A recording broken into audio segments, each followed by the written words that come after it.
করবে আর চোখে মুখে কালি পড়বে না, এটা তো হতে পারে না। তো এখন যে অবস্থা, এখন বাজে 11টা, আর দেখো মানে স্কিন কালারই চেঞ্জ হয়ে গেছে। চলো আজকে যেই রাইড করছি সেখানে কতগুলো গাড়ি এসে দেখা যাচ্ছে, প্রতিটা গাড়িতেই প্রচুর ল্যাগেজ।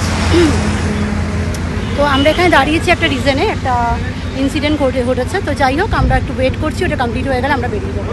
তো ব্যাক ক্যামেরায় গাড়িগুলোকে দেখাই তোমাকে।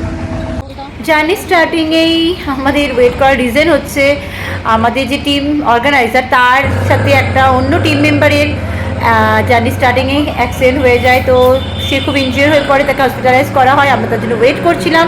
তারপর সে এলে তার সেই দুজন ইনজিওর পার্সনকে এবং দুটো গাড়িকে আমরা, মানে এই যে টিম দেখছো যারা 13 রাইডিং টিম ছিল, তাদের মধ্যে প্রত্যেকে সুন্দরভাবে অ্যাক্টিভলি কাজ করে তাদের সেফলি বাড়ি পৌঁছে দেওয়ার ব্যবস্থা করে। এবং এরপর বাকি 11 মেম্বার্স নিয়ে আবার জার্নি স্টার্ট হচ্ছে। তো একটা রাইড শুরু হওয়াতে কমপ্লিট করার জন্য অনেক রকম মানে পরিস্থিতির সম্মুখীন হতে হয়, যেটা আমি ফার্স্ট টাইম দেখছি এবং দেখে ভালো লাগছে যে এদের টিম মেম্বারের অ্যাক্টিভলি নেচার এবং হেল্পফুল নেচার, তার জন্যই ভিডিওটা শেয়ার করি।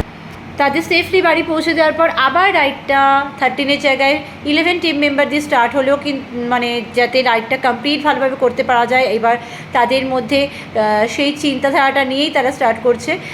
খারাপ লাগছে তাদের দুজনের জন্য, তারাও অনেক এক্সাইটেড ছিল, তারা মাঝখানে চলে যায়। বাট কিছু জিনিস কারোর জন্য তো থেমে থাকে না, তাই আবার রাইডটা স্টার্ট হলো।